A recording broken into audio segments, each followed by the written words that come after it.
Israel Adesanya versus Nassourdine Imavov is going down tomorrow in Saudi Arabia. And guys, this is a fantastic fight night. Way better than UFC 312, other than that main event, which is a solid main event. Should be Dricus Hamzat, but whatever.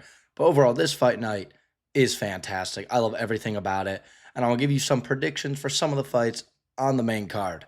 So let's start off with we'll start with featured fight and then go all the way up. Start with Sergey Pavlovich versus Jairzinho Rozenstruik. Sergey Pavlovich, was kind of looked at as the boogeyman in the division. But after, he got starched by Tom Aspinall, short notice for both fights, but for both fighters, but still. Then he went up against Alexander Volkov and just basically got dominated.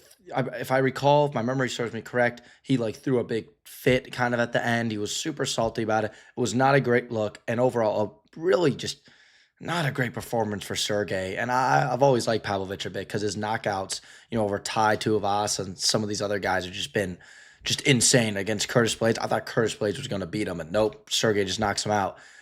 So Sergey, he needs a win badly. You have him against Zerzino Rozenstruik, who, let's take a look at these guys right here.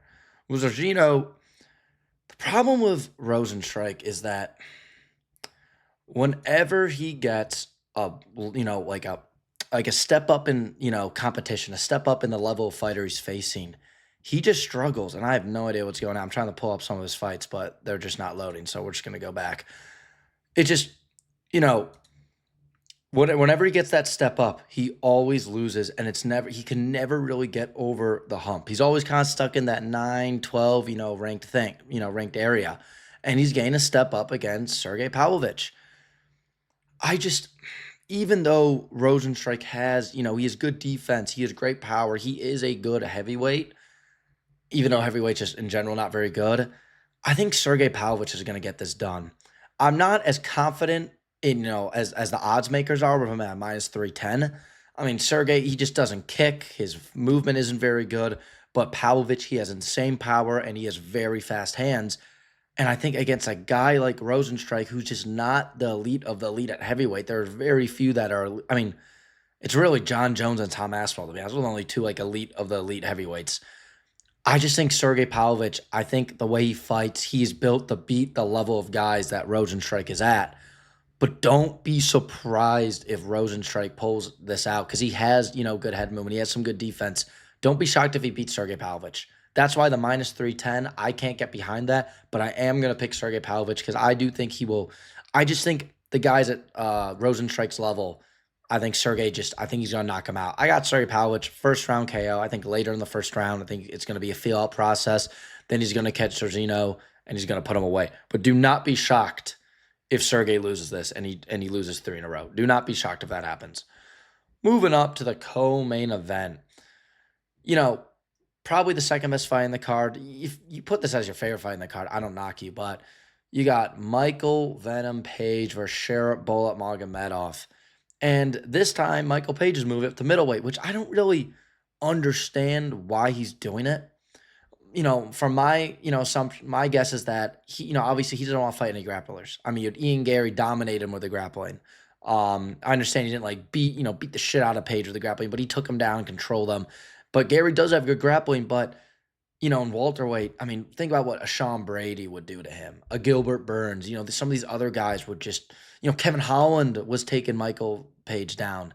So I get it. He wants to move up. He gets a pretty big fight against Sherif Bolat, who's coming off a unbelievable knockout on the card. Oh my God, I'm forgetting the numbers on the card. The Max Holloway Ilya Taporia card. I'm forgetting the numbers on it. Unbelievable knockout. And the fighter he knocked out is slipping my mind right now, but unbelievable knockout. Sherif Magomedov also is not a big fan of the grappling. He has amazing kicks, great power, super fast hands, just can really impose his will. Michael Venom Page is super unorthodox style. He has, good power. He moves around like a madman. He looks like he's, drunk inside the octagon. But I think Sherif Magomedov, I just don't see how he loses this fight. He's bigger. He could potentially implement the grappling, even though his grappling's dog shit. But since he's bigger than Michael Page, and Michael Page's grappling is, probably just as bad, if not worse. He could implement that. And his kicks are elite. His power is elite. And it's at the end of the day, it's at middleweight. If this was at welterweight, I could see Michael Page, having he probably would be favored if this was at welterweight. I mean, the odds are very close. So, listen, Michael Venom Page, MVP, could get this done. I'm picking Sharamagomedov by decision. I could see him knocking him out, but I think MVP, his movement's going to be too fast. And I think just because of that, Magomedov's not going to be able to land enough just insane shots on him to put him away. But don't be shocked if Magomedov knocks him out. So I'm picking Shara Bullet by unanimous decision. Moving on to the main event, and this is a banger of a fight. Unbelievable main event. I mean, we're getting Israel Adesanya headlining a fight night. I mean, when was the last time this guy was in a title fight? I think it's been like 4 years or something. So it's very weird to see him not fighting for the belt. But we have him against an elite middleweight contender, Nassourdine Imavov. This fight is just so good. I love seeing these, Israel Adesanya, former champion with insane, resume, insane legacy against, I don't want to say young and up and coming because, I mean, Imavov, he's established. He is top 5. He is elite in the division. But, this is just a matchup that, a year or two ago, no one thought would probably really ever happen. And now we're finally getting it in Saudi Arabia on this stacked fight card. Just this fight, the odds are close. This fight could go either way. And when I look at the strengths, Imavov, he has good grappling. His striking is his main, weapon, though. He has good power. He can outstrike most people he faces.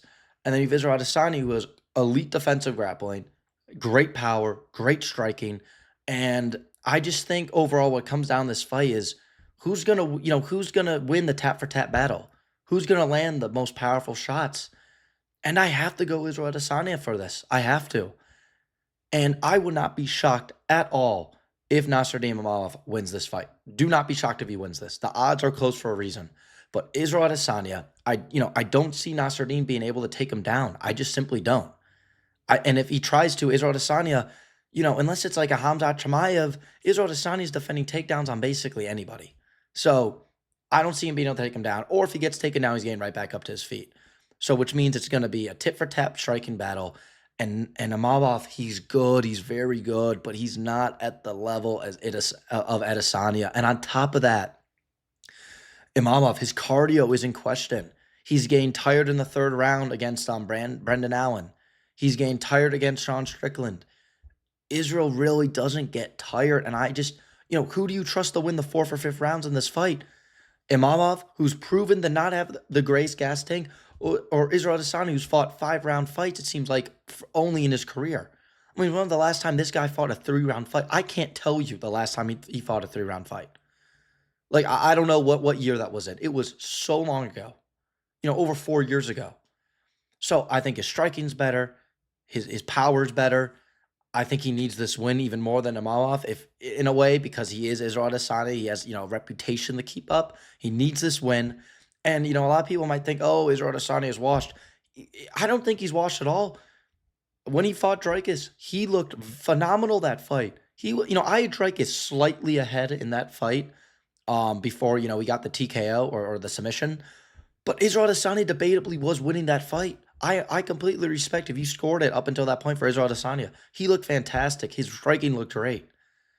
I know the Strickland performance, I just don't think he was taking Strickland seriously. He's getting a DUI 2 weeks before the fight. I don't think he was taking him particularly serious. And then, he knocks out Alex Pereira. And then, yes, he lost to Alex Pereira. It was a great win by Alex. But he was winning most of that fight. He almost knocked him out. I believe it was the end of the second round, I think.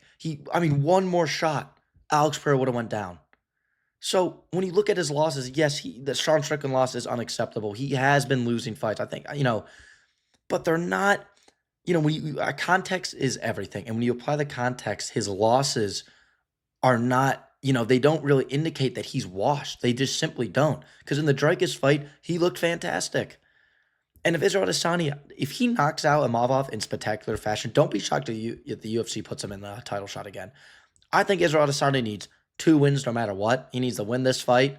Then he needs to win 1 more to get back in the title shot. But don't be shocked. He puts Imavov on a highlight reel. They'll put him back in the title shot. So don't be surprised about that. But Imavov could win this fight, but I just don't see him outstriking Israel Adesanya. And I firmly believe Israel Adesanya, maybe he has slightly declined, but I think he's as good as I think he is the same fighter that he was when he fought Dricus, and I think that fighter fought Dricus beats Nassourdine 9 out of 10 times. I really do. I think he's just outright a better fighter. Imavov, he's not going to be able to take him down. He's not going to be able to outstrike him. He does have more power. His cardio isn't as good. So, listen, and I know I say this, I've said that I wouldn't be shocked if he won because I wouldn't be. He's an elite middleweight. And, there's all changing of the guard happens. And he is top 5 for a reason. But overall, I am very confident Israel Adesanya gets this done. If I have to pick how it happens, I've been leaning Adesanya decision, the whole time. But you know what? No. I'm picking Adesanya. I'm going fifth round TKO.